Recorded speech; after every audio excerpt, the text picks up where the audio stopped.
If it's boring talk, if you get into what I call boring talk right from the get-go, what do you do for work? Are you having a good day? Well, it's sunny today. It's so nice. It's always sunny here. It's boring.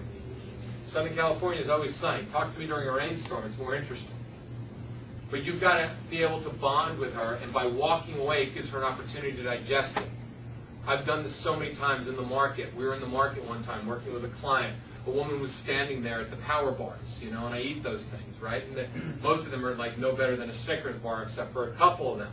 So I look at her, I go, what are you craving right now? She goes, I don't know. Let me help you. She goes, do you know this stuff? I go, yeah, I own a power bar company. She goes, you do? I go, no, I don't. I said, I eat these things all the time. I said, what flavors do you like? She says, I like chocolate. Chocolate. And I looked around and I go, they're all fucking chocolate. I said, give me something to work with, right? So she goes, well, I like coconut. I go, oh, chocolate coconut. You're a chocolate coconut girl. You used to like Mounds, didn't you? Remember Mounds, right?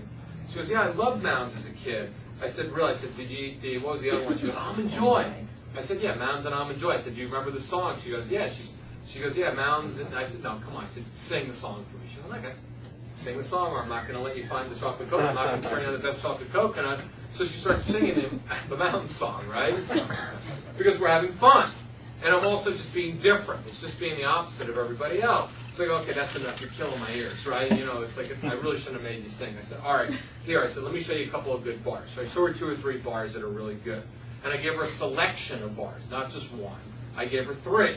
And I made her hold her hands out, right? So she held her hands out. I touched her hands. I touched the bar, right? Created some intimacy between the 2 of us. Made it into a game. And then I looked at her and I said, all right, now it's your choice. She goes, that's not fair. She goes, you told me a good one. I said, I give you 3 of my favorites. Now you got to choose.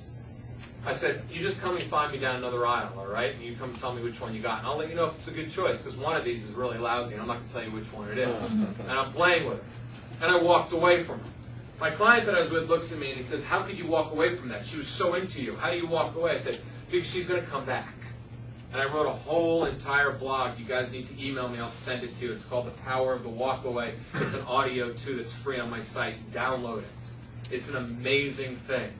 Because I walked away, and you know what happened? She came and she found me again. I was in